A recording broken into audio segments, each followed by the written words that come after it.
We need commercial space in Crozet. That's what Would we you need. like a water? Sure, All right. that'd be great. I should have brought mine in here. So, I'm gonna get a little nervous. Oh, you're right. And J-Dubs, give us some instruction. So what's been new with you? Are you gonna tell me on air? We're fine, yeah. We're about to go on air here. I just saw the new entrance outside that you did. You like it? Yeah. Good, thank you. There was a lady, is that gonna be? in the Oh, you camera? can keep it on set for sure. There was a lady saying that she wishes you would put some natural trees there, like Oh, native trees outside. really? Yes. Oh, man. We're going to Okay. do something right in front of the building here. Yeah. All right, so the mics are going on. Guys, Kate Lucas is in the house. I would say, I'm going to embarrass you a little bit here, the most athletic realtor in Central Virginia. What do you make of that statement right there? Wow. The most athletic realtor in Central Virginia in car. How about that? Wow, that's setting the bar pretty high. Let me ask you this before we start the show, and the mics are on right now, so folks are listening kind of behind the scenes. Mm-hmm. Who can compete with you, or who else is in that category that you know of? Realtors that are, I mean, because you mountain bike, you road bike, you swim, you run. I mean, you do it all. Who, realtor-wise, is doing stuff like that? God, that's a good question. I really can't think of somebody right Right? now offhand. I know, So- that's what I'm saying. That's why I think you may be the most athletic realtor in car. I mean, realtors that are watching the program, we see Real Estate 3 on the feed, we see the folks from Avenue on the feed, your colleagues at Keller Williams on the feed. Who is more athletic than Kate in the Charlottesville-Albemarle Association of Realtors? That's a question I want you guys to put in the feed for us. So we have a lot we're going to talk about with Kate Lucas. We billed you as a philanthropist. Did you see the promotion posts No, for the show? I have we not called you yet. an entrepreneur, a realtor, and a philanthropist. Wow, Jerry, I'm flattered. Yeah, I mean, it's true. She's launching a race on Thanksgiving That's right. around Albemarle High School. Yes, I'm super, super excited. The new, is it Turkey Trot 2.0, if Sure. you may? Yeah, it can be. You can consider it that, but it's really called the Charlottesville Turkey Trot. The Charlottesville Turkey Yeah. Trot, right. Yeah, Yes. it's going to be around Albemarle High School, so we'll talk about that. Ray Cadell, welcome to the broadcast. Thank you for joining us. Bill McChenzie, hello. Keith Smith, hello, and welcome to the show. Nicholas Erpy, hello, and welcome to the program. A lot we're going to cover today. James Gishett, welcome to the show. Kyle Tallman, folks in Richmond, Short Pump, Crozet, on the broadcast right now. Some folks outside Raleigh on the broadcast right now. We see 3 states on our heat map. We'll spend about half an hour with Kate Lucas, and then we have Hank Brown, a world-renowned architect on the program. You go first, Hank second.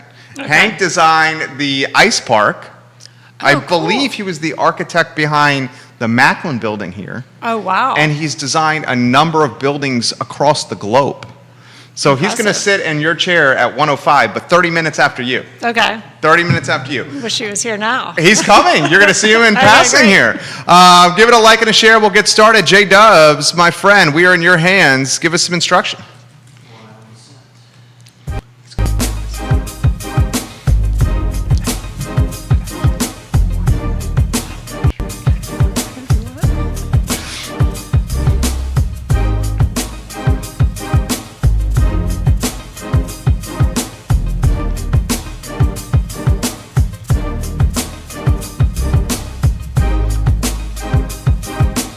Good Thursday afternoon, guys. My name is Jerry Miller, and welcome to the I Love Seville show. We're live in Charlottesville, across the Commonwealth, the country, and the world on the I Love Seville network. It is an absolute beautiful day to be above the mud. I swear every day I wake up, I just thank the man upstairs, and I'm just happy to be alive. And I think if you embody that mindset of positivity, of zest for life, good things will follow. And another thing, I will throw this out there, every day that I exercise and get those endorphins going and kind of push myself, whether on a mountain bike, whether on a pickleball court or a tennis court, or whether I'm playing soccer or something where I'm like sweating for 2 hours and pushing myself, I literally enjoy life more. It's something about that exercise high that I get. And speaking of the exercise high, in about 10 seconds, 15 seconds, we're going to introduce you to someone who chases that adrenaline and that exercise high. And Kate Lucas, she's a friend of the program. She's a colleague and a supporter and ally to entrepreneurs across Central Virginia, whether it's residential or commercial. She's just a tremendous asset to the realtor community in Central Virginia and Charlottesville and across Albemarle County. She's the founder of a new race around Thanksgiving, the Charlottesville Turkey Trot, which is going to lock and load this year. I mean, little pressure on Kate. She doesn't wait till next year to do it. She's like, damn it, I'm doing it this year. Before we get to Kate Lucas, we'll give some props to Dr. Wagner of Scott Wagner Integrated Medicine, a great partner of this program. Ting Fiber Internet is the internet that powers the I Love Seville network.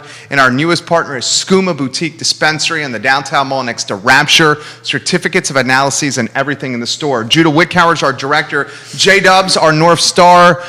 Let's get ready to welcome the talented, the beautiful, the capable, the dynamic Kate Lucas to the show. How are you? I'm good, thank you. I can follow you around all day if you need me to. Thank you for that amazing introduction. You make me feel like a rock star. You are a rock star. I don't know about that, but anyway, thank you. Yeah? It's so great to be here. It's great to have you. Terry Thompson, hello. Introduce yourself to everybody that is watching. Before we talk shop, passions, hobbies, and interests for you. Okay. Well, I have a passion for endurance sports. I've been doing triathlons forever. And I have a passion for racing and also bringing the community together. But I'm also a realtor, do commercial and residential, and I'm passionate about, just business in general and helping people. How long have you been a realtor, Kate? I got my license in 2015, and really, I was running a business at the time, Charlottesville Multisports. I didn't know that. Yeah. Tell me about that. So that was, I was putting on triathlon. I started several triathlon races here and the Earlysville Turkey Trot. Okay. And it was a successful small business, and I was running it for 8 years. I started Monticello Man Tri. The Jefferson Sprint Tri at Fry Spring. Okay. And again, the Earlysville Turkey Trot, and then I was managing a couple other races. And, and that was started just because I had already been racing for a long time, and I just had a passion for it and felt like I could do something that could make the community not make the community come together, but help the community come together. And hopefully help promote, hopefully help inspire other people to become active and set goals to stay fit and healthy like it had done for me. Your favorite sport? Triathlon. Okay, I got to ask you this. First, I'm going to ask you what it's like to push yourself to a limit in a triathlon like you've done. I think anyone who's done a triathlon realizes it's pretty much an experience that it's incredibly difficult to duplicate in other settings. I want to ask you that. Before I do, swimming, biking, or running, which one's your favorite? I get that asked all the time. All the time. Yeah. And it just varies. I really like them all. Okay. That's the safe answer. It started out, though, that I did not like running. I love playing team sports, and I did that in high school and middle school. What sports? I bet you were good at all of them. I was okay. I was decent, but I played, field hockey. Okay. Field hockey was probably my best sport. Okay. And then basketball, believe it or not, I'm only 5'3". So. Were you like a scrappy point guard? I was. Yeah, I bet you were. Played defense, never ran out of energy, could run up and down the court all the time, right? I don't know about that. Left it all on the court the whole time? Anyway, I love taking like the three-pointer shots because, that was where I was able to get most open. Sure. So I'd work on that and practice. I also played some tennis and did like cross country like 1 year. Okay. I wish I'd done it more. So that was your first taste of running? Yes. Was cross country in high school? Yeah. And you didn't catch the running bug right away? I really didn't. Okay. It was just something that was very painful at the time. And so running just for distance was never my love. I remember doing a 400-yard track. 400 meters? 400 meters. Yeah, that's a brutal race. Hurdles. get out of town. That's even more difficult than 400-meter run. I mean, that's essentially a sprint while jumping over things. This is awful. Yeah, yeah. that's I thought not I was going fun. to die. Yeah. So I have so much empathy for these, people that do hurdles. But so I played field hockey a little bit in college on a top team, and so I was always, running for team sports. But after college, I was, just finding myself getting out of shape and wanted something that was fascinating and fun, and got into mountain biking. And then off-road triathlon came around, and I knew I could swim, I knew I could bike, and I knew the run would be painful, and it was. So that was definitely my least favorite at the time. So would we say it's mountain biking? Mountain biking is probably That's my favorite. My favorite, yeah. Yeah, and don't you feel fortunate where we're at? I mean, put that in perspective. Very much so, because I used to live in Richmond. Oh, okay. And while we had some great trails downtown Richmond, there just weren't as many that were that accessible. And like I can ride out my door and run out of daylight before, I can ride out my door here and run out of daylight before I run out of trails. That's so true. So I'm going to ask you this. And our buddy, Curtis Shaver, who I believe, he is watching, a big-time mountain biker. I love you, Curtis. I love Peloton Station. We'll give some props to some of the people that are watching here in a matter of moments. So my favorite mountain biking trail, Kate, is Walnut Creek or Pretty Creek, because I feel like they're the most rewarding. I mean, you get some technical, but you get that downhill where that adrenaline you're chasing, you get a taste of.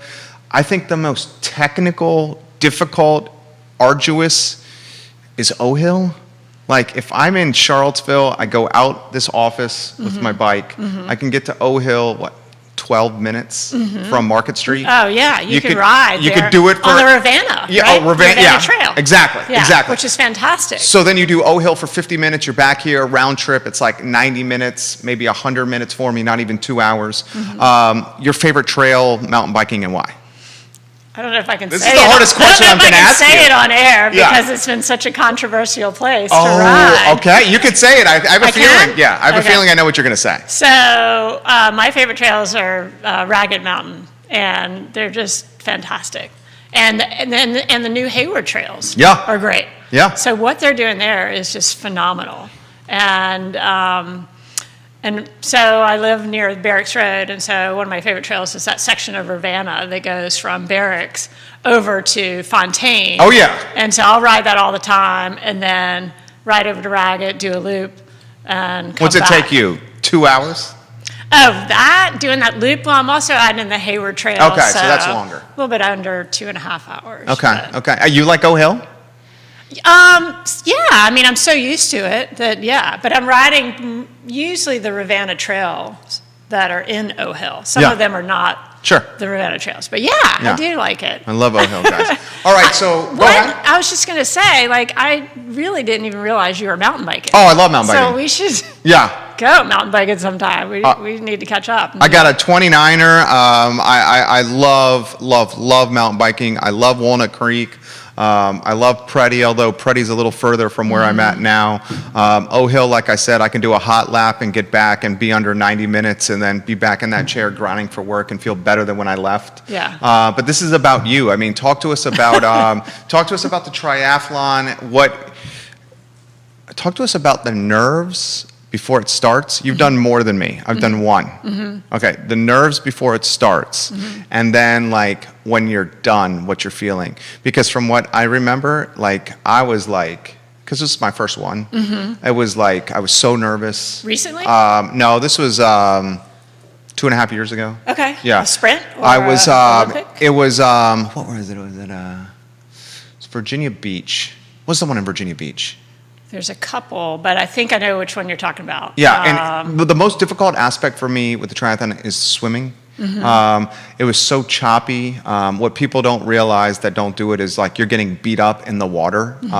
You're getting banged up by other people that are swimming next to you. But you're the pro, you're the expert here. Put in perspective the flip book of emotions that you're feeling. That's a good question because I started competing in triathlons in 2000, and I can vividly remember how scared I was and how nervous I was during the swim. And recently, after taking a year off because of the pandemic, those same feelings, almost the same feelings, came back. They were back? Sort of. Not, I mean... Because you kind of knew what to expect. Yeah, you're just out of practice, and all those, what ifs were going through my mind. But certainly for, I can understand what beginners are going through. And so just, to not answer your question right away, I was going to say that the coolest thing about our sport is the fact that everybody started somewhere. And so a lot of people are so helpful to other people getting into the sport because of that, because there's a lot of empathy for other people. So that's one thing I love about the sport. But so the swim can definitely be nerve-wracking, or just, depending on the distance of the race, it can be just daunting. And depending on the level of the race, it can be intimidating. Like, if I'm not as concerned about, the outcome, I'm not going to be quite as nervous. It's just going to be a little bit more for fun, but I still want to do well. If I'm trying to qualify for the World Championship. See, that's the difference between me or you. I was literally just trying to finish, and you are trying to do this for benchmarks and goals that are beyond the triathlon you're in right there. Yeah. Yeah, I mean, you're a pro. I'm not a pro. I mean, you're approaching. She's very, very modest and humble right now. I would say I'm a competitive amateur. Okay. And I've had opportunities when I was younger to probably, get my pro license. So you really have to have, qualify to get a pro license. And I was at that point, and I just never felt like I would be fast enough or something. And I regret not pushing the limits and going for it at that time. But, I've been doing it long enough that... maybe some people consider I'm a pro, but not officially. I would say, I can say this, one of the best ones, one of the top ones in this area, that's for certain. Yeah, there's maybe a couple, but maybe they're not racing right now. Right. Chet CP is giving you some props. Okay. Keith Smith is giving you some props. He says, "Go, Kate, go." We got a lot of agents from CAR watching you on this broadcast right now. I love how supportive CAR is, guys, of the agents that in the Charlottesville Albemarle Association of Realtors. We're going to get to this race that you're launching in a matter of moments. I would be remiss if I did not ask a talented realtor like yourself about the market. About the market? Yeah. Well, we need inventory in residential. It's just unfortunate to see, all the ripple effects of what's happened to make inventory so low. But, it'll be interesting to see. You probably know more about what, when that relief is going to happen based on, construction, and you're probably more in the loop of that. So I'd love to hear your opinion on that. So I'll give a few takes and then throw it back to you. Nationally, 5.5 million units under inventory. Mm-hmm. New construction is not keeping up with demand, certainly as millennials are driving the market and buying homes left and right. Realtor Magazine has named Central Virginia the #2 place to retire for baby boomers. Mm-hmm. So in the country. So we have baby boomers flocking to this area and retiring. Waynesboro is #3. Yeah, I see it. Yep. UVA's hiring more people. Yeah. We have no inventory here. We're in a great area. We're in a great area. Outdoors, sports, music, beer, wine, restaurants, the mall. It's all the reasons we live here. Mm-hmm. And then we get all this national press about best place to live. Mm-hmm. And then we get folks reading this national press and coming here, and I see why we're in this, sticky situation. Can you put in perspective some of the trials and tribulations your clients have experienced in this market? Oh, gosh. Right? Specifically, there's residential clients that it's just difficult to find something for. They put in multiple offers, get rejected, and so really there are solutions that you can help them with if they're, willing to purchase houses that might be a little bit less than what they really see themselves in. As far as commercial, I think just being more of a small city, I think with the exception of office space, I find shortages, and I'm trying to... And that's how I first met you. Yeah. Do you remember? Yeah. trying In the to Macklin find- building, you had a client looking for office space. That's the building in we're in now. You're one of the few that dabble in both, commercial and residential. Oh, I thought there were more that did Well, it. I mean, but, there yeah. are more. I mean, Keith, who's watching, dabbles in both. Carolyn Beth says Kate is a beast. I love Carolyn. She says you're an She's absolute beast right fantastic. here. Thanks, Carolyn. You got a lot of folks. She's a beast. Is she a beast? She's a very good athlete too. You got folks in Shockoe Bottom, Shockoe Slip, and around VCU and Carytown watching you now on the feed. The office space is certainly slim, especially affordable office space. The residential, Yes, affordable office space. I mean, because like there's Class But there's A. a lot of it. What, Class A? Well, office space, yeah. There's a lot where it's like, sign your life away here. We Right. want a 10-year lease, and it's going to cost you $10,000 or $15,000 a month. Right. There's not a ton for like the small business or Right. the aspiring entrepreneur that doesn't know if their business is going to work Right. and needs a short window to prove itself. And I feel for them. Talk to us about, because you have a client, and we don't have to mention his or her name unless you want to, but you have a client that's looking for space in Crozet. I have two. Oh, two? Okay. Yeah, they're looking for space in Crozet, more particularly restaurant space, and it's very difficult to find anything there right now. And I understand there will be solutions coming in another year, but everybody that I've talked to so far really just doesn't have any. And when I say talk to, other agents that I've talked to, they don't really have anything. So I'd love to see, I think that's a good thing for Crozet to have that demand and need. And I, wish that they would, have something, have more options right now. As far as, both of these clients, like, I don't know if we're going to be able to find something, within the next year. So is the game play the waiting game, or is the game expand your geographical footprint and see if you can find more space? I don't know yet. I mean, You got to find, yeah, dude. You got to pull a cat like a mat. You have to do a magic trick in this market. it's finding a needle in a haystack. Yeah, Yeah, right? Yeah, and it's Anyway, I just have to try all avenues and bug people and and pray. Chet says not only are you a beast, but you're super fast. It's all relative, though, right? You're being way too humble right now. She is super fast. Folks at Keller Williams loving what they're seeing. Real Estate 3, as I mentioned. Logan Foster, hello and welcome to the broadcast. All right, let's talk to us. You're popular. Thank you. You're guys. popular. Let's talk about this race. Let's talk about what's happening around Thanksgiving. Charlottesville Turkey Trot. Yep. Or Turkey Trot 2.0. 2.0. Right. So yeah, it is going to be Thanksgiving Day, 9 a.m. Super excited for this venue, but also a little sad to be not going to the original venue in Earlysville. Why? Well, so during the pandemic, Okay.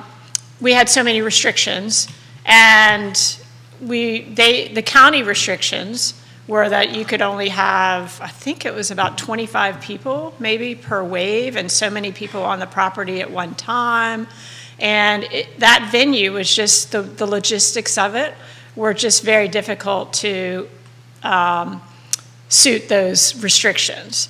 And so when I was out just running on my own near my home, near Almar High School, on some roads that I just really hadn't been running on that much, but they were a little bit flatter, and I was coming back from injury. It just dawned on me. I was like, wow, this could be a good area, and I think it could work for with wave starts. So the Earlysville Turkey Trot didn't have option to do wave starts, and you really need wave starts to be able to make it, to be able to let people be physically distanced from everybody.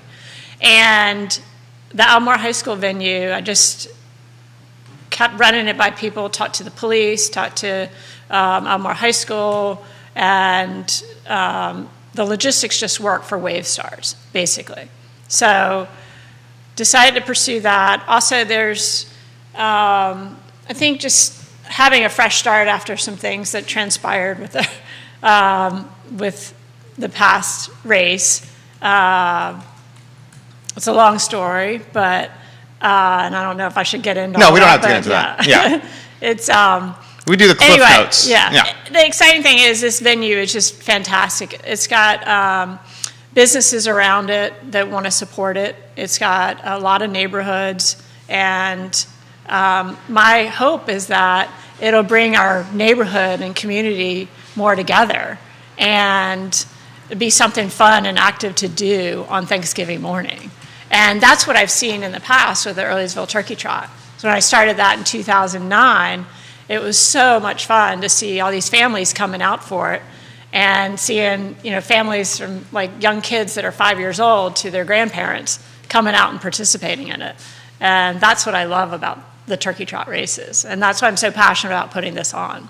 One of my favorite things about, I've done a few turkey trots, is the family coming back that doesn't necessarily live in the area. Yes. So then you'll have oftentimes multi-generations running or walking together, and a lot of them may not live in the area. They might have ties to the area or maybe no ties, but Thanksgiving just happens to be at a home in Charlottesville. And then that extended family comes, and then next thing you know, you got grandma, grandpa, uncles, brothers and sisters, a lot of family running together. That's so awesome. Yeah. Put that in perspective, what you've seen and some of your favorite experiences with races around Thanksgiving.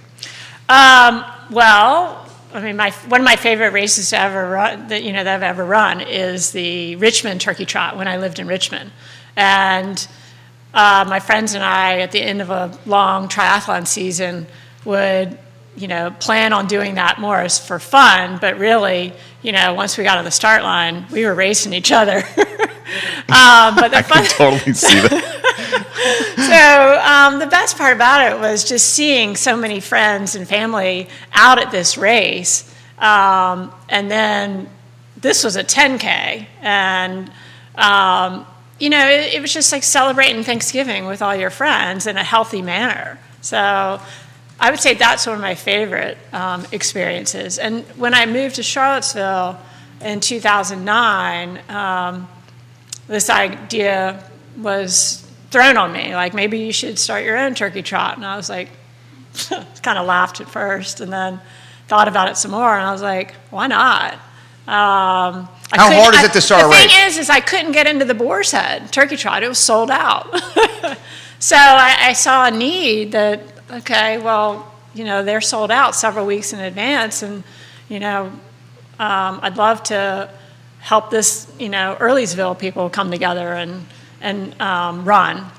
And so that's what started it all. We'll give props to some viewers and listeners here. And guys, if you have questions or comments for Kate, or questions or comments for our next guest, Hank, put them in the feed. We're live on every social media platform possible. You're going to get a kick out of this. We got Richmond, specifically Carytown, Chaco Bottom, Chaco Slip, Jackson Ward, watching the program now. I see on the heat map, Short Pump, of course, Charlottesville, Earlysville, and Crozet. We have folks around D.C., Maryland, Philadelphia, North Carolina, and our friends in Tallahassee, Florida. A big contingent of UVA alumni in Tallahassee, Florida watching the show. Craig Scott giving you props. Thanks, Patrick Ankowiak.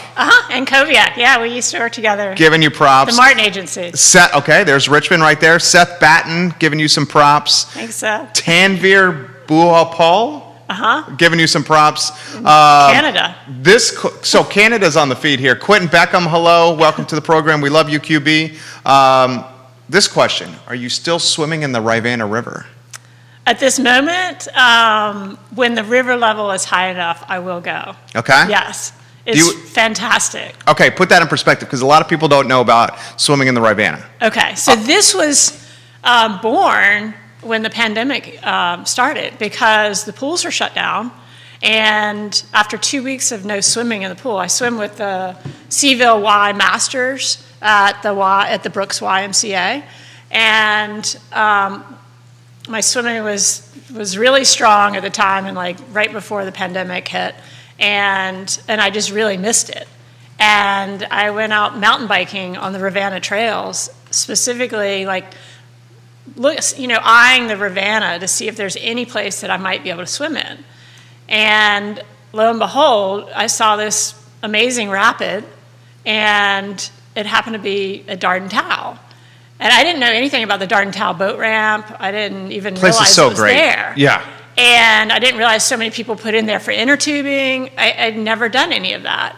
And I just saw that rapid, and I was like, oh my gosh. I got so excited. I got goosebumps and decided I was going to go out there the next day because the conditions were right. And I went out there, and literally the first time I went out there, I swam into this like 2-foot rapid and it was more like an endless pool, just swimming 30 minutes in place into a rapid. And then one thing led to another where I realized there was a body of water that was about 100 yards long before the next rapid. And I decided to just see if I could swim back and forth in that area, and I could. And then I got another teammate to come out and join me, the wonderful Emily McDonald, who's a fantastic swimmer. She was brave enough to come out, and she's like, first of all, it was in March, and the water's cold, and I was wearing a wetsuit. The water temperatures were close to like 60, and she's like, oh my gosh, I need to get a wetsuit. And so she bought a wetsuit, had to wait for her to get that.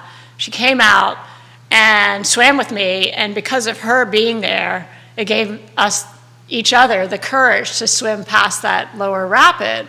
So we literally swam maybe a quarter mile downstream, and we felt like we were on the Amazon River. Like That's amazing. It was amazing. And so a lot of people don't know this. So we were scared. We actually turned around about 400 yards down and then decided to swim back up. And why? Because the water conditions, it was moving so quickly? We just weren't, I wasn't sure about rapids or rocks and in the river at that time. I just didn't know anything about this river. And I grew up swimming in rivers and oceans and lakes, so I'm comfortable with it, but I knew, and I grew up swimming in the James River. And so I just knew enough about how to be careful, and I'd rather be careful than sorry. So both Emily and I, we were like astounded. Like we were just like two giddy girls, just like, oh my gosh, I can't believe we just swam 400 yards in a river. Right. So we swam back, and then like the next day she came out there, we got enough courage to swim even further. And it ended up being a whole half-mile swim down from Darden Towel to Freebridge.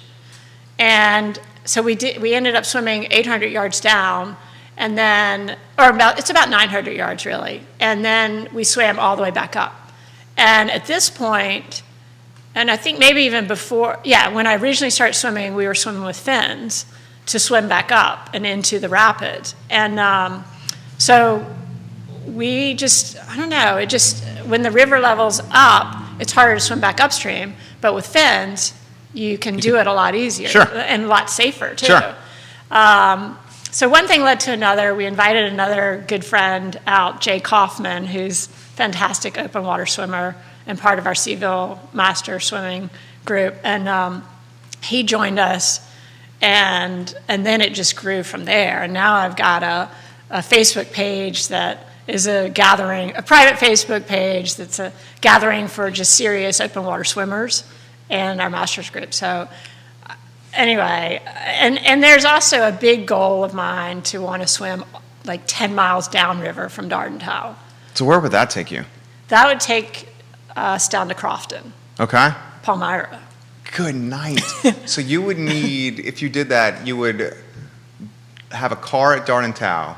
First, you'd drop a car off at Palmyra. Mm-hmm. You would swim from Darden Towel on Pantops in Albemarle County to Palmyra, Fluvanna. Yeah. That would be so legit. Right, but the conditions would have to be just You'd have to have a lot of rain. On a weekend. Yeah. And trust me, I've already talked to like Parks and Rec about this and see if they're all on about board. it? They want us to do it. They do? Yeah, they're all about it because they want to promote the Rivanna as a blue way, which is not just a greenway. Sure. So get this. Rod Kugler? Yes. He says, you also have the Library of Congress watching you right now, Kate Lucas. You're doing a great job. Grayson Lancaster watching the program. I swim in the Rivanna all the time. This interview is absolutely fantastic, although I'm worried that you guys are giving away one of the best kept secrets in Albemarle County in Central Virginia. I love that. Get in touch with me later, and you DM can join you can join our private Facebook group. Shoot her a DM. Okay, so let's do this. We're 36 minutes in. You're crushing it. Shoot. It flies by, right? Yes. Doesn't it fly by? Guys, for those that are very excited for a world-renowned architect, talking about you, we have this gentleman. He's going to join us in about 4 minutes on the program here on the I Love CVille show with 6 states watching the program here and Canada as well. Mr. Hank Brown is going to join us in about 6 minutes here. I want to dot the I's and cross the T's and further promote the Charlottesville Turkey Trot that you have coming on. But before we do, what is it about this community in Charlottesville and Central Virginia and Albemarle County that you love? Gosh, there's a lot of things. I mean, I would say the integrity in the community, the people. There's a lot of people that are affiliated with UVA, a lot of high standards, a lot of humbleness in the community, I would say, a lot of philanthropy, the beauty, and the fact that it's not so crowded that you can get to all these cool places. I love the fact that I can swim, run, almost out my door. So there's just, a long list of the wineries. Just a ton of stuff. Sorry, I'm not. No, that's great. That's all the reasons I love it too. Yeah. Would you ever move back to Richmond, or is this home forever? I've thought about that so many times, and I don't think I can move back to Richmond. Sorry, Richmond people. They're watching. I know, but I talk about this all the time with people. I love the music scene here too. By the way, yeah. If there were 2 places that I would move to, and I'm not moving. I mean, my company's called I Love CVille, so it's not going to be easy to scale I Love CVille to a different town. Okay, so if there were 2 places that I would move to, it would be Richmond or Asheville, North Carolina. I'm absolutely in love with Asheville, although Asheville's going through a lot of the same trials that Charlottesville's going through, and that it's just getting extremely expensive to live in Asheville, North Carolina. I mean, Asheville 15 years ago is very different than the Asheville today. Right. Richmond, I love the charm and the intimacy. It's this big city, but you can walk places and you know people, and depending on the day, the traffic really isn't an issue, and you have this neighborhood feel. I love, for instance, Jackson Ward is watching right now. I love Jackson Ward. I love Carytown, and I love. From a real estate perspective, Richmond is. You have so much more inventory. Amazing. It's so much more affordable. It's so much more open to you don't have to be super wealthy to buy a home in Richmond. Right. Or Charlottesville and Albemarle County, if you're not. I mean, it's getting to the point now, Kate. It is difficult to find a home in Charlottesville or Albemarle County. Under 550? You know what I'm saying? I mean, it's getting. It is. In the city, In the city, right, yeah. right. I mean, new construction in this town is starting with an 8 in front of it, which is crazy to think. I feel I'm empathetic, it's a word you used earlier today, for the first-time home buyer. I mean, 2021 in this area, Charlottesville and Albemarle County, for the first-time home buyer is tough. Yeah. So 2 questions left. The last one's going to be spotlight the race again. I'd be remiss not to ask you about what you love about working with buyers and sellers as a realtor. So you want me to talk about the race first? No, let's go. Okay. Let's do that last. Okay. Yeah. Oh my gosh, I love getting to know the buyers or sellers that just are good people. I love hearing their stories. I love being able to help them. There's no better feeling when you just really click with somebody too, and you can just help them guide them to a significant investment for their life. I mean, these purchases are life-changing. So that is what's humbling to me, but also the favorite part of my job. Well said. Well said. The show is yours. Let's talk about this race. Last question. How we can join, how we can enter, expectations, your plan long-term for it? Long-term. Okay. Well, so like how you can join, go to charlottesvilleturkeytrot.com. Again, it's the inaugural Charlottesville Turkey Trot. It features a very rare, relatively flattish. For this area. I'm not going to say it's not flat, because nothing really in this area is flat, but it's only got a profile of like 73 feet of elevation gain, which is almost unheard of for a 3-mile course here. The community around it is great. We've got amazing just initial sponsors right now. We've got Move Better Physical Therapy. They're going to be our packet pickup location. They're right across the street from Albemarle High School. Rodney Madigan is a big mountain biker here and runs a great physical therapy program business across the street, and he's willing to help out and be the site for packet pickup, so I'm super excited about that. Got Tammy Wilt with Atlantic Bay Mortgage. She's an area runner, and she just was kind enough to come on board and support the race. And then we've actually got Bashir's Tavern. He was just in here. We love you, Bashir. Yeah.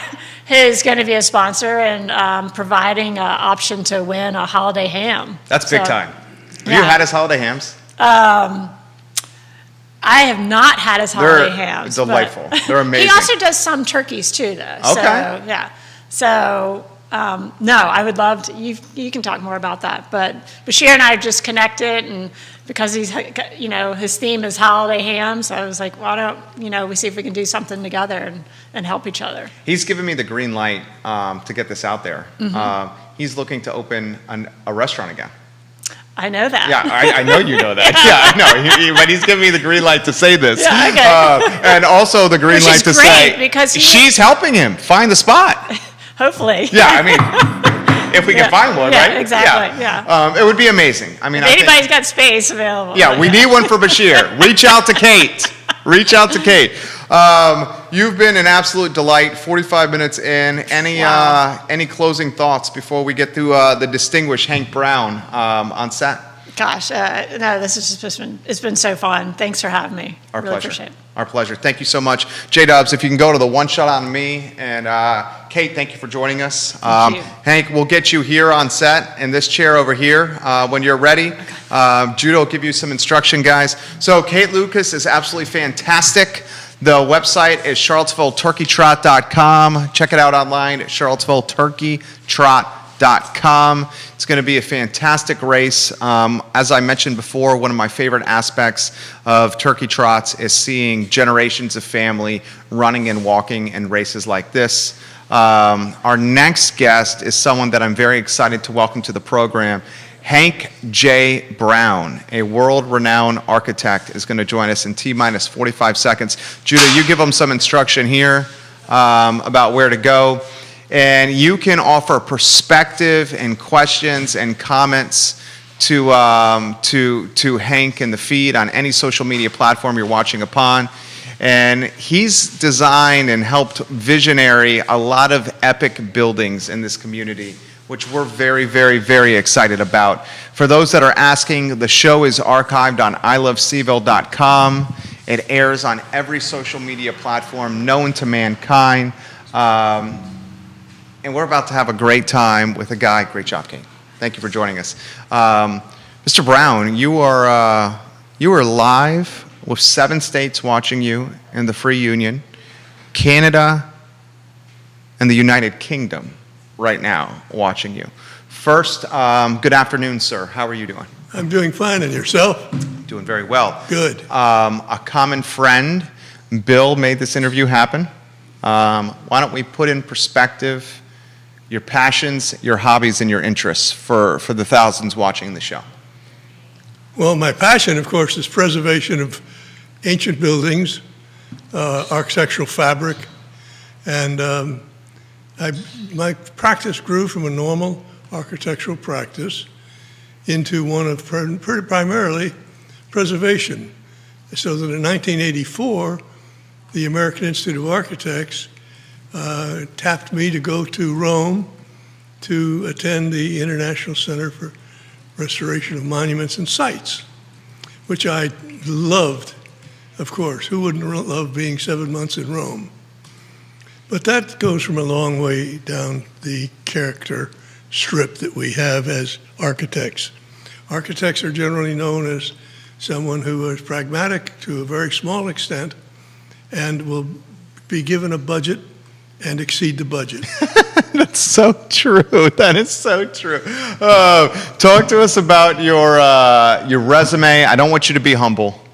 You are distinguished, you are esteemed, you're respected, not only in this community, across the country, across the globe. Our friend Roger Voisinay is watching the program. Roger says, I am checking all of Hank's claims. Please let him know that I'm watching right now. So give us a snapshot of some of your favorite projects that you've done, not just in Charlottesville, but projects in general. Well, one of my most favorite projects is the outdoor privy at the Pearl Buck Institute in Hillsborough, West Virginia. I was asked to restore the project and bring it back to the time when Miss Buck was available as a child to run around. And of course they had a Mary Ann behind, which was a terminology for an outhouse.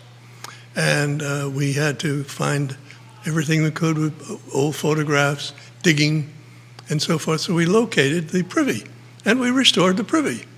Now that goes in contrast to the work I've done in the executive mansion. That's the Richmond, the governor's mansion.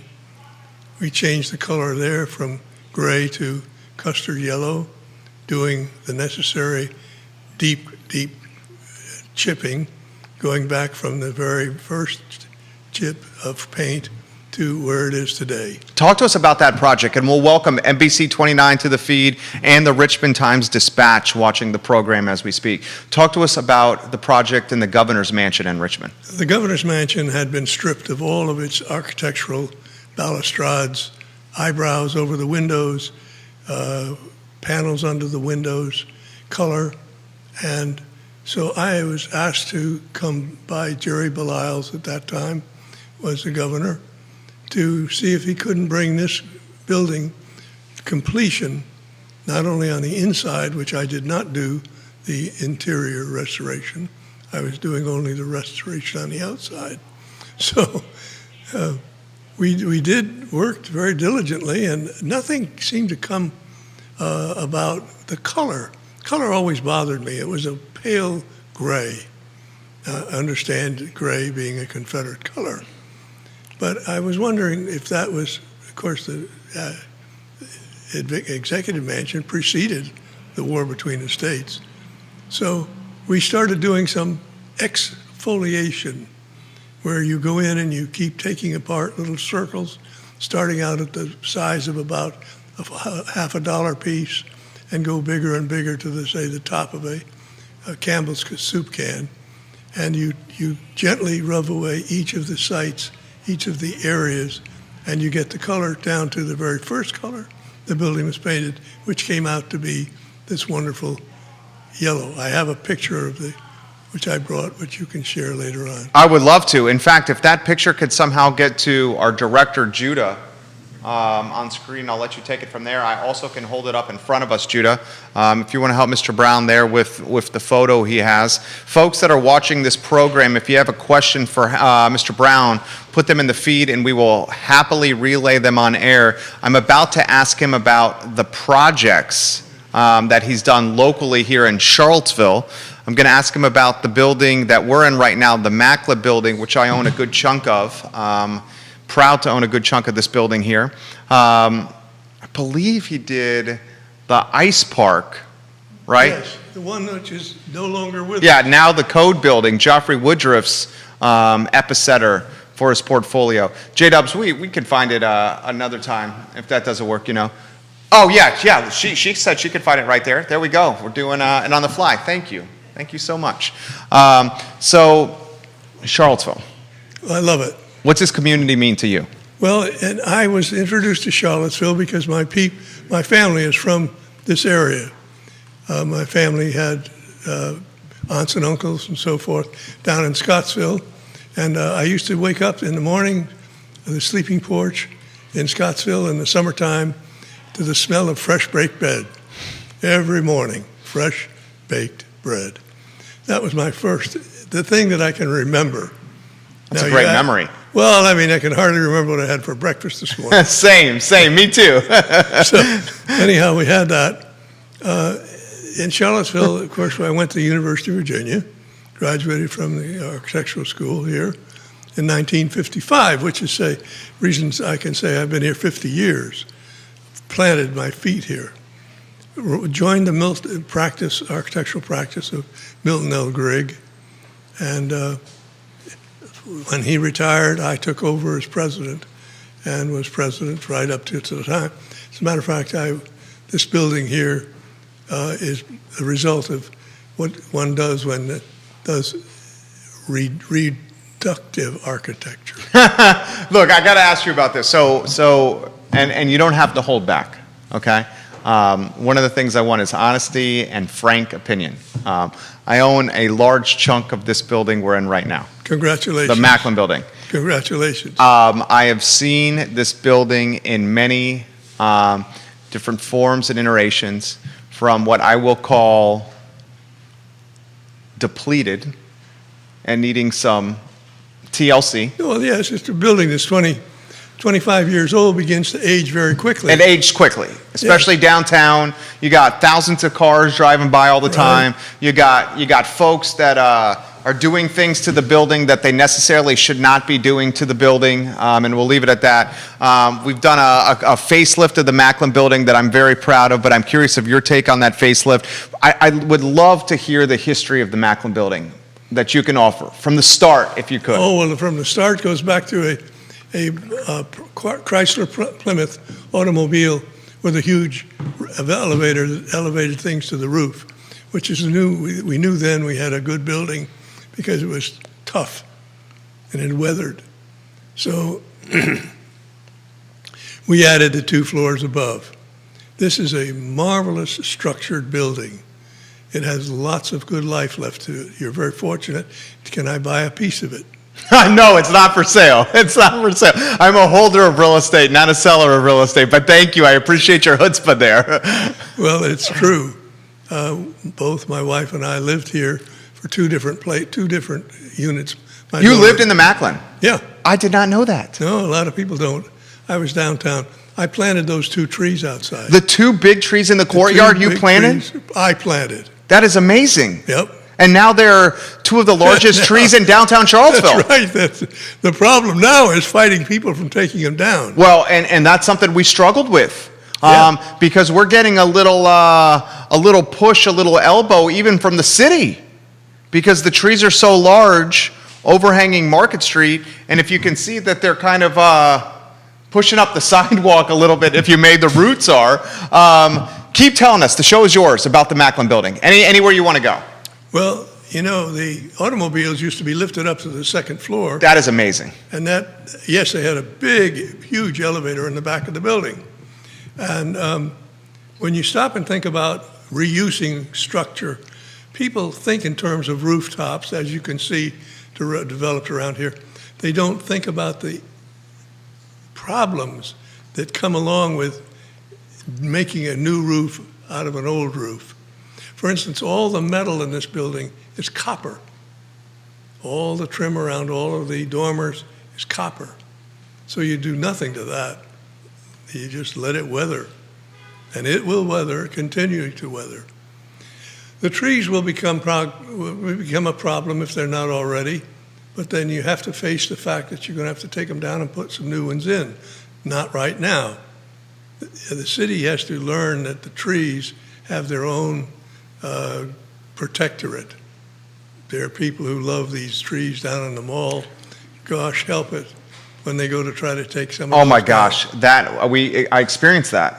I mean, we had folks that essentially were willing to tether themselves to the tree to keep the tree, I'm serious, to keep the tree from coming down. I mean, you know more about this than I do here.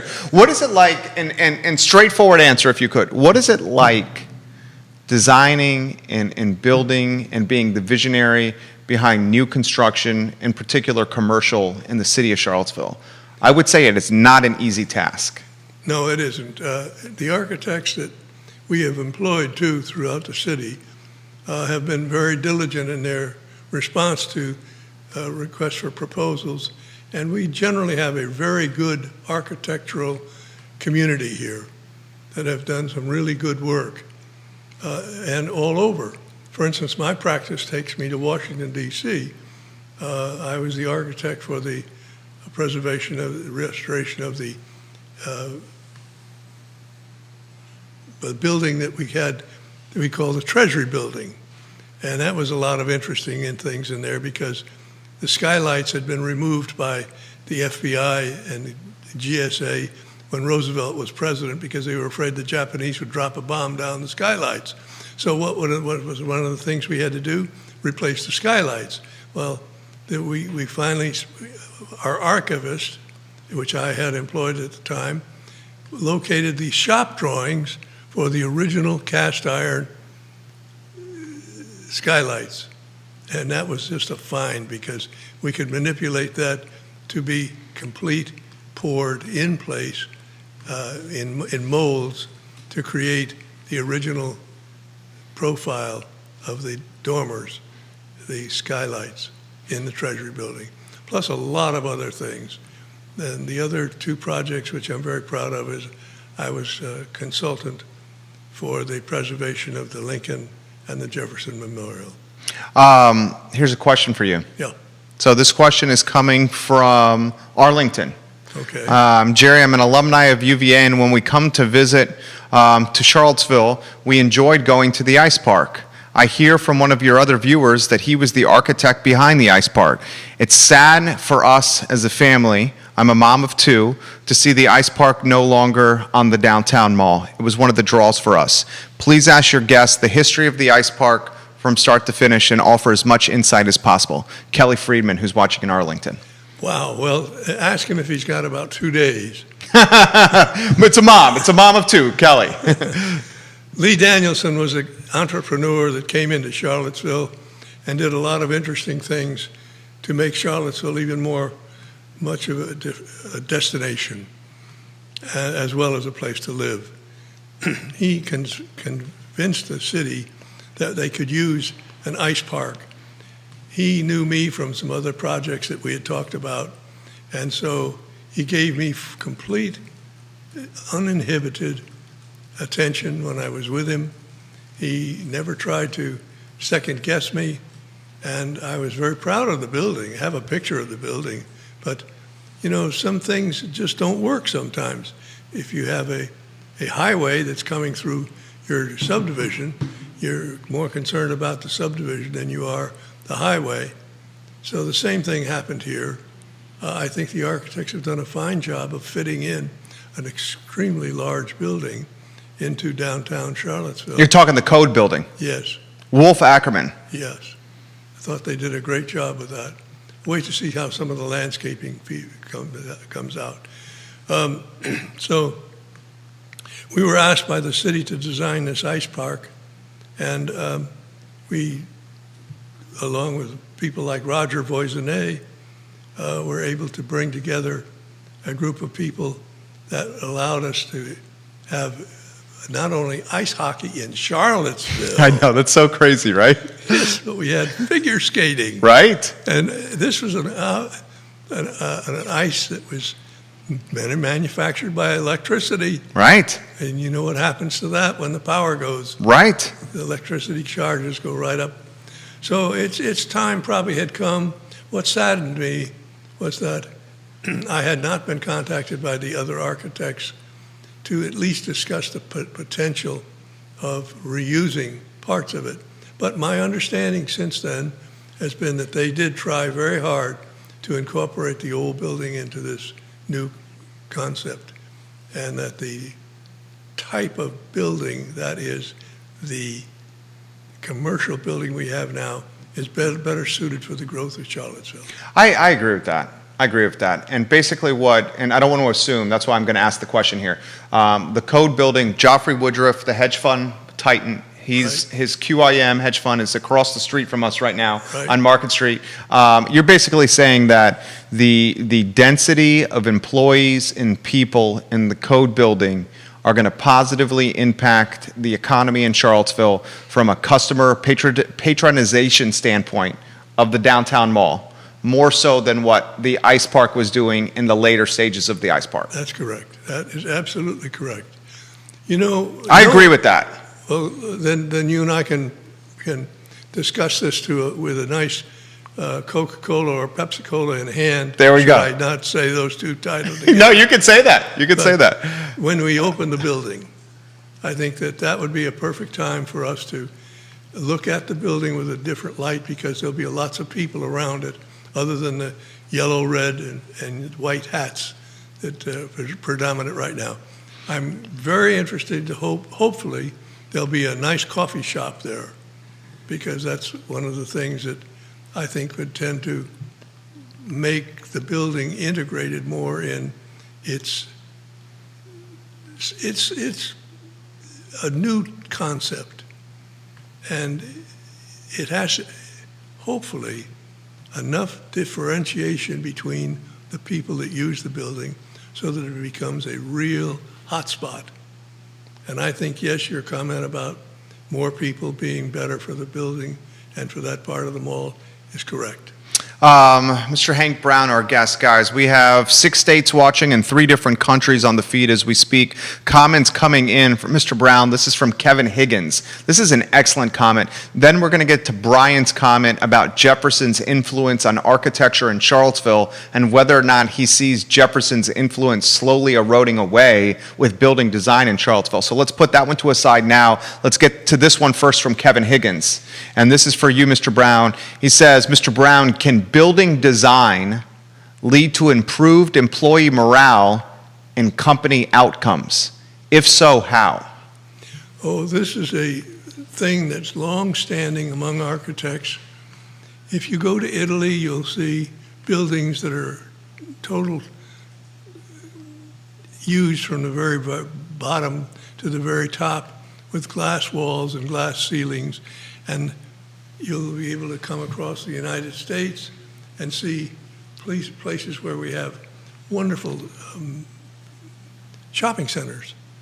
Now, I know they're not in vogue right now, but at one time they were a force of their own.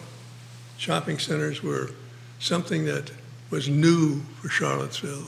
It was new for the States. And yet it was copying things which had been 200-300 years old. In Rome, you could walk underneath the grand skylight connections. I think what architects can do is create a space for someone to live out their life. And actually, my definition of a residence is a stage upon which we finish our life. So, yes, they can obviously have great influence on the well-being of people. The sunlight, the shade, the shadow, the temperature changes, the idea that you have indoor gardens.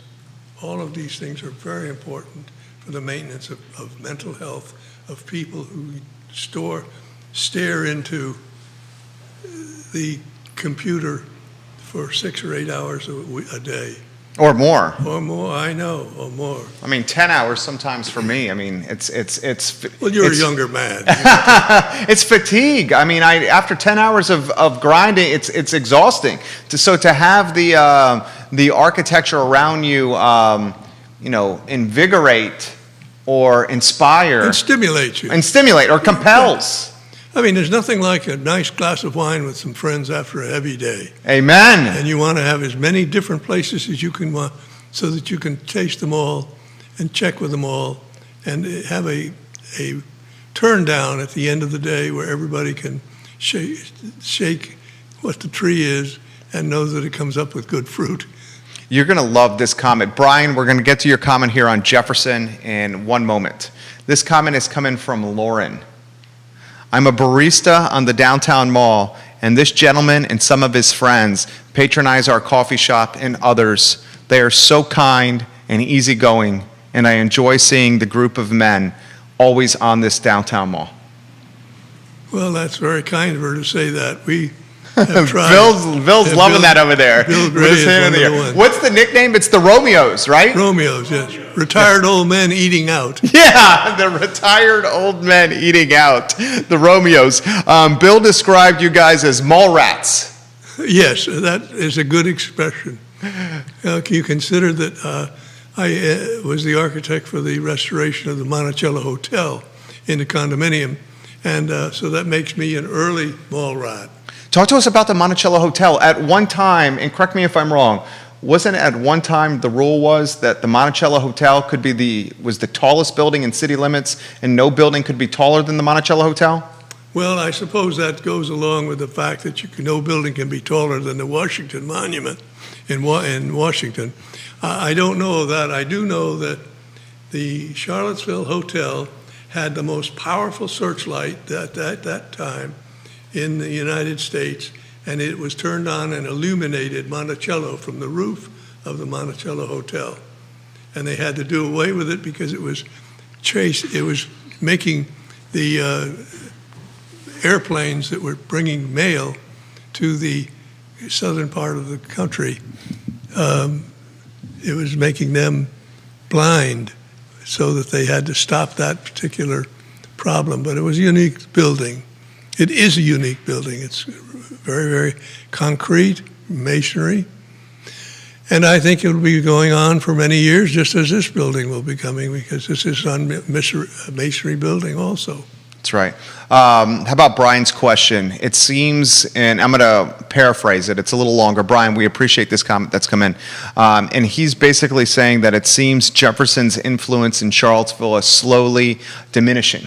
Can your guest speak to that? First, the influence Jefferson has had on architects like Mr. Brown, and whether his influence is diminishing in Charlottesville from Mr. Brown's standpoint. I don't think it's diminishing. I think it's being explored. And I think that it's open to more comprehensive and honest opinion about the gentleman.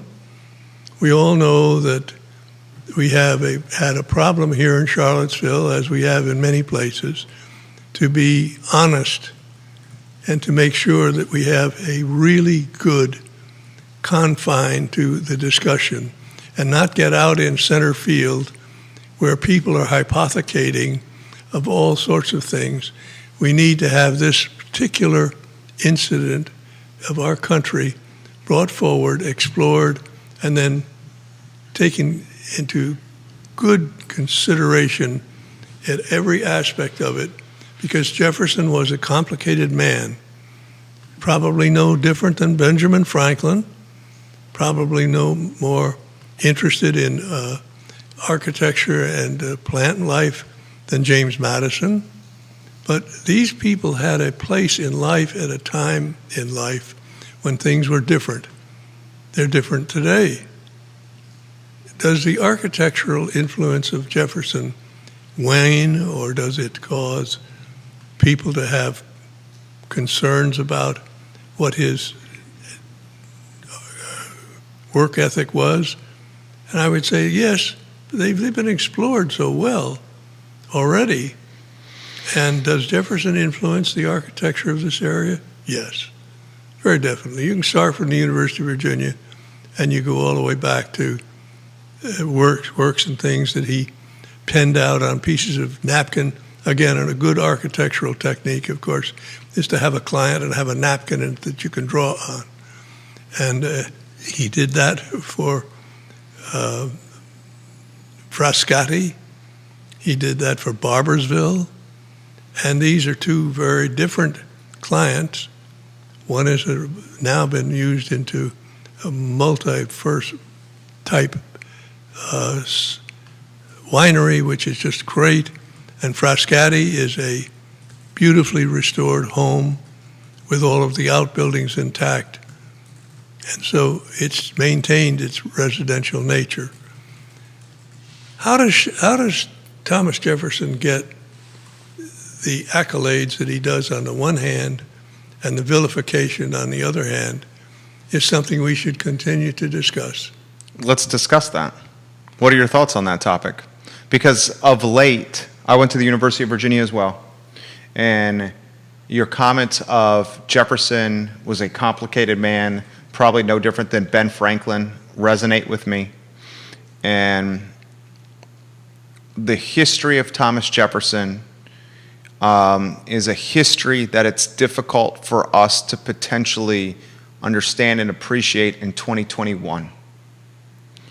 And there's often many in 2021, today's time, that are trying to say, oh, I may not have ever done this, but the reality is we would never truly know because we didn't live during Jefferson and Franklin's times. So let's discuss what you just brought up, and I'm curious of your perspective. Well, you know, he was trying to bring a new nation into the century in which it happened to find itself. He was making sure that he was using his time wisely. We know that he kept many journals of everything from the pear tree to the potty shed. We understand that he had slaves. We are now giving more and more credence to this particular part of our economy. Slaves were money. Slaves were with what you found yourself trying to justify, I'm sure. But they were the animal. They were the industrial tractor. Slaves were industrial tractors of their day, and they did everything from bake to birth. I think that it's very difficult for us in this particular century, what we know, to be completely white or black on this. I think that we have a lot of feelings that are run very high, and I wouldn't probably be criticized for saying that it's probably going to take another quarter of a century for us to tend to erase, to uncover, and to give proper exposure to those people who did create most of the buildings that we see. Slaves were the engine. They began in the morning and they finished at night, and they never were given a chance to be worn out. They were disposed of if they were no longer available for working because they were the machines. It's hopeful that we do not allow ourselves to be deluded that these men are gods. They are not gods. They were not gods. They were men of their time. You could say Julius Caesar was a man of his time. You can say that Bill Clinton was a man of his time and come forward to where we are today. And please give each of us an opportunity to have elbow room. Well said, Mr. Brown. That was poignant. Here's an interesting comment that's come in from Stephen, who's watching in Richmond. Does Mr. Brown think that Jefferson will eventually be eradicated from his university? No. He's done too much to do that. Why would you want to? Do we not have enough elbow room, so to speak? Can we not say, I did not live in those times. I do not know what it was like. I can only surmise.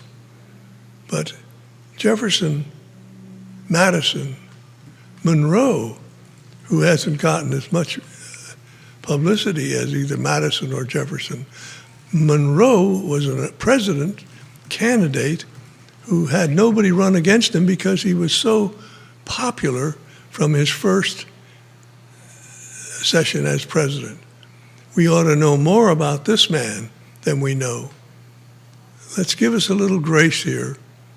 We've jumped all over this thing because we've opened up the can of worms. And that means that we need to be a little bit more cognizant that the other side has its own priorities. And these priorities, we don't know what they're going to turn out to be, but let's hope that they were as good as those days when Jefferson, Madison, and Monroe walked the earth. Well said. This is from Adam on Twitter. Twitter is the social media platform here, Mr. Brown. Oh, I thought it was a bird. Mr. Brown, I knew you had a joke once I actually made that statement. This is from Adam on Twitter. He says, please ask your guest what his favorite building design-wise, architecture-wise, is in Charlottesville and Albemarle County. Building. I would have to say the Rotunda, because it symbolizes the completeness of the grounds. It was a point where everybody thought about the building.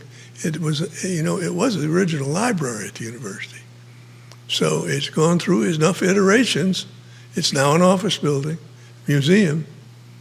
So yes, I think that's probably one of the biggest buildings that I know of that would have lasting effect on the architecture of this country.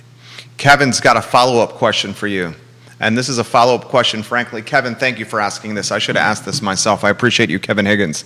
Mr. Brown, what are your thoughts on the vacant hotel building started by Halsey Minor? Lee Danielson was also a part of that, on the downtown mall. He wants to know your thoughts on, what is it now, the Dewberry? I mean, it's so many different iterations. Now the shell of the building is owned by a former quarterback of the Georgia Tech Yellow Jackets. He lives in Atlanta, the principal of Dewberry Capital. Bloomberg magazine dubbed this gentleman the Emperor of Empty Lots. We've since pivoted that moniker to the extorting Emperor of Empty Lots, because he takes a property to essentially a stage of blightness, and then he goes to the municipality and he says, give me as many tax credits as possible, or whatever you could give me the entire cupboard, and then I'll get to work creating a vision of this skeleton of a project. So here are the questions for you, sir. Your thoughts on the Dewberry, the structure on the downtown mall that's been a skeleton for so long. And then the follow-up question is, can it be salvaged, or is it something that's going to have to be completely taken down and rebuilt again? You probably get that a lot, don't you? Which question do you want first? Anywhere you want to go, sir. Anywhere you want to go. Tax credits are what drive many projects. And tax credits are what I assume drove this project to start with.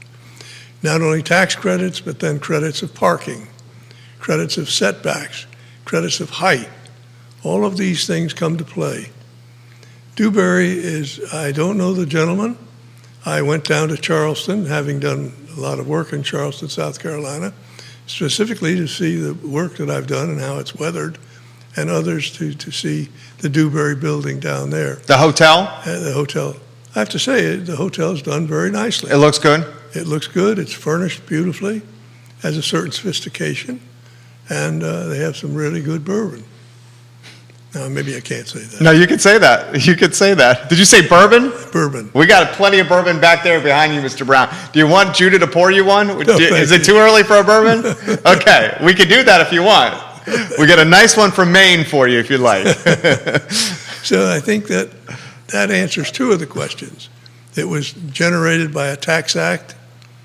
It was done in a manner that caught him and others with a sense that that Charlottesville could protect itself by putting a new hotel down on the mall, when in effect he paid too much for the money, too much for the building, in my opinion. The building, if you'll stop and think about this, the building has a roof on it. It has galvanized metal studs, which galvanized metal doesn't rust as quickly. It has a concrete base, and it has a very good, interesting design, utilizing the old bank building in front. So can he be made to do this, whether he wants to or not? No.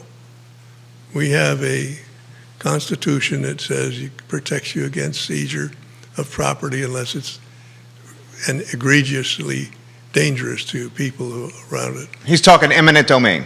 Yeah. And so I don't think it's dangerous yet at this point. I think what we need to figure out is how to entice him to come back and finish it or to sell the building. Now, the longer he holds it, the better it is from his standpoint because inflation increases the value of it. It might bring it back to where he should have paid and what he did pay. But then again, I don't know those particulars either. I think that one thing that might happen that might be interesting is for the an informal roundtable with him included of all of the people who have big money investments in this area to sit down and say, okay, how can we do this?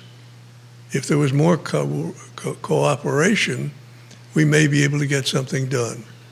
But I think that Charlottesville is owed an explanation of where it is and where it's going. I agree. And is this presumptuous for me to say we're owed a finished product? Right. Is that presumptuous? No, we are owed a finished product. And we're especially on the downtown mall, the heartbeat of the city. Right. No, I couldn't agree with you more. But I think a bunch of guys sitting down at the table, guys and gals, yeah, sitting at a table with a cup of coffee from Starbucks, saying, okay, what can we do to help you? You know, we're all owners, significant owners, the Code building being one, the various condominium being others. There's a couple of wonderful hotels up near the university that have been recently constructed. So I think what we need to do is open the door. We certainly have a new door to open up in Charlottesville, and this might be one of the key things that our new mayor, whoever he or she may be, can lead us to. Do you think a hotel is the best use of the Dewberry skeleton? I don't know. Certainly study upon study upon study has been made to determine whether it should even be there. But it's incredible to think that he would be forced to tear it down unless he was compensated for it. And who's going to compensate? The city? I don't think so. So I think that opening up avenues of communication is the best way to solve this problem. Why don't we close on this? You're fantastic. I would love to do this again here. What does this community mean to you? Charlottesville as a community is unique because of the university. But it's no different than any small town if you took that particular factory, the University of Virginia, out and took its economic base somewhere else. Charlottesville would probably be more like Lexington, Virginia, more like Asheville. And I think that it's important for us to understand that we see Charlottesville, each one of us, in a different light. Everyone has a different light and different look at it. And my concept of Charlottesville is that it is a bucolic setting surrounded by everything athletic. Say that again? It is a bucolic setting surrounded by everything athletic. That's beautiful. Unpack that for us. A bucolic setting surrounded by everything athletic. I love that. Well, it's true. It is true. Think of what the university is doing out on 29-250. Yeah. And we're very fortunate to have the University of Virginia. The University of Virginia gives Charlottesville its temper, okay? And it gives it its vision.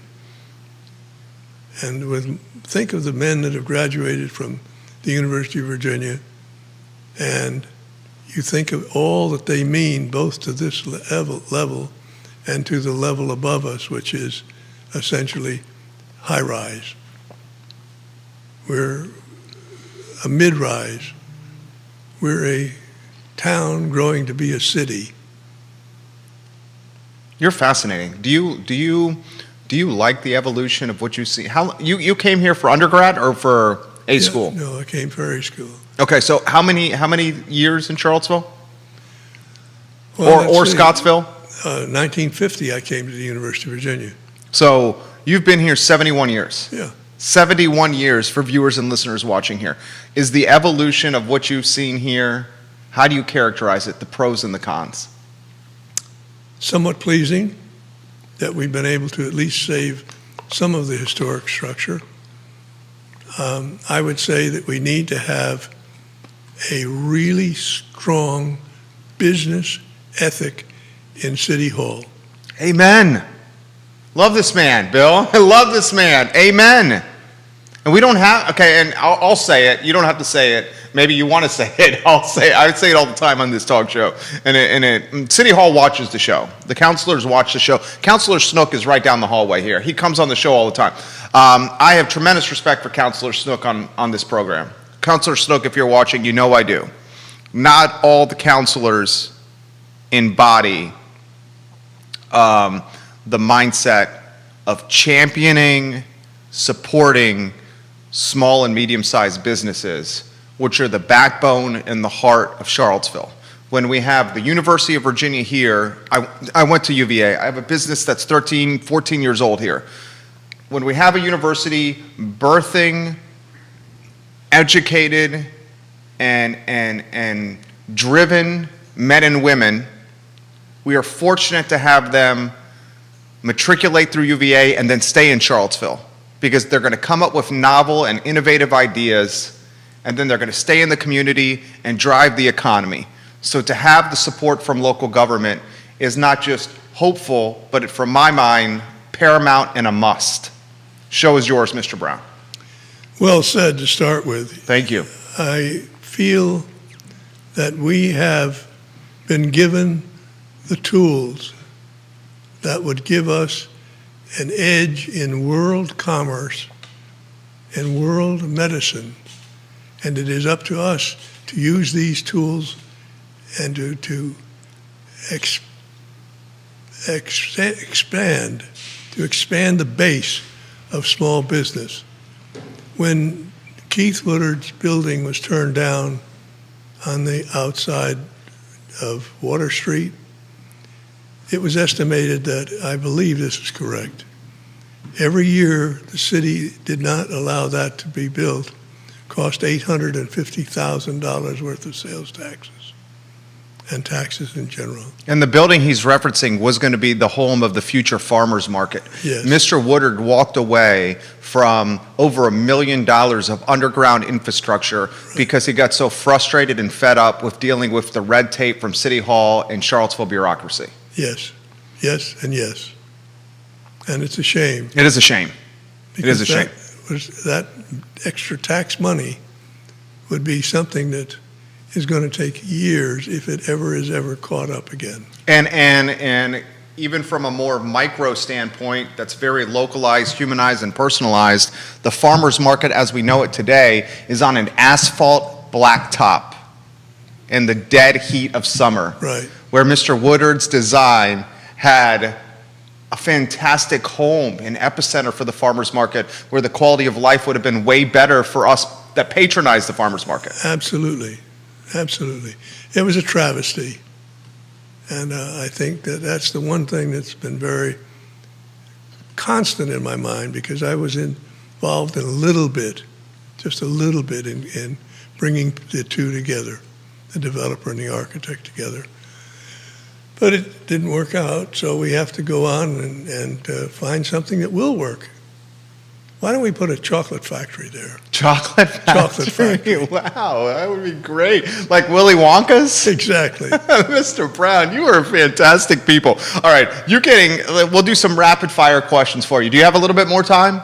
Sure. Okay, so this is a question that just came in. I got to know, did Mr. Brown meet George, is it George DeParis at Old Ebbitt Grill when he was doing work on the Treasury Department in D.C.? Might have. Might have. Used to go over there all the time. It was a hangout for everybody down there. This one is from Spencer. Mr. Brown, what's your favorite restaurant to go to on the downtown mall and why? Keeps changing. And they keep changing because they keep having more and more competition between the stoves, the ranges, and the ovens that produce the food. My favorite, all of them. He handled that one very well, didn't he, Bill? He handled that very well. This one, Mr. Brown, what do you think of the Omni Hotel and its design? The Omni Hotel and its design. Oh boy. I think it's one of the nicest spaces in Charlottesville. Wow. I think that the huge room, which became Portman's statement in Atlanta, which was one of the first ones to have that atrium. And I think that the sad part of it is they don't use it enough. I can't imagine a beautiful thing like a jazz 3-piece or 4-piece jazz ensemble being down there. So maybe piano music at night. But I was told by one of the managers that people were complaining that the music was bothering them because they could hear it from the atrium into their rooms. So I like the Omni. I love the Omni as well. Mr. Brown, so this is coming in from multiple people. Nathan Miller is asking this. He's a professor at James Madison University. He said, saving what's left of the historical structures in Charlottesville is vital to telling the history of Charlottesville. And then on a different Facebook page, Matthew has said, ask Mr. Brown about the historical structures and his take on the removal of the structures. The removal of the structures is sad. I would hope that the city council, when they approach giving voting power to a board that would be able to make or break a project, is given much greater sensitivity. I don't think that that board should have anything less than an architect, a planner, landscape architect, mechanical engineer, interior design, and that these visionary people would meet to give the branding of Charlottesville's downtown mall. Right now, we have none of those on, if you imagine, the building committee. Why? Good question. Yeah. Good question. This one's come in from Kelly. Put in perspective how difficult it is to take a building from planning stage to execution. Oh, would you like to attend my class on Architecture 1? It's very difficult, but you know, you have a lot of different people that bring their talents. You have the contractor, you have the engineers, you have the land planners, and all the people that I mentioned previously have to have a part in this. And they all require a part. And so where we go from here is to make sure we can get the best volunteer, the best people that are willing to serve and spend a long time, hours arguing. But there's nothing wrong with that discussion period. It's got to be something that is put out so that every one of us can have something to say about it. It has to be put out in a way that people understand why they have certain elements like rooftop ventilators and rooftop air conditioning units. Why do we have those? So that they make a more intelligent response to the request to have a permit. This is a follow-up question on that topic from Nathan Tallman. Does the Planning Commission and boards of supervisors and city council have too much power or influence when it comes to development and design in projects? No, they don't have enough. And those people who reuse this should be given guidelines and told what's expected of them, because a poor building in a good spot is far more dangerous than a poor building in a poor spot. So we have to understand that there's good, bad, and indifferent. And we can't be indifferent to our environment. Mr. Brown, you're amazing. You're very inspiring, poignant. Your perspective is approachable yet knowledgeable. Just find you to be a fascinating interview. I would love to do this again. The show was supposed to go from 12:30 to 1:30. It's now 2:06 p.m., which is a testament to you. I'm grateful to you, Bill, for helping set this up. I'm also grateful to the first guest, Kate Lucas, who joined us on the program, a philanthropist, an entrepreneur, and a realtor. This is what the show is all about. It is about featuring the best of Charlottesville and Central Virginia. It's about having a real conversation that perhaps may make you awkward, but conversation that is founded with the foundation of moving the community forward. Thank you for joining us today on the program. We had 9 states and 3 countries, along with quite a bit of people in Charlottesville and Central Virginia today on the I Love CVille show. Thank you to you, Mr. Brown. Thank you to Kate Lucas, to Judah Wickower.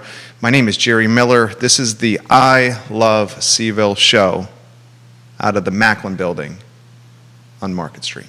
You guys have a good afternoon. Take care. Mr. Brown, you were amazing. Thank you. A couple of those questions were, I had to be careful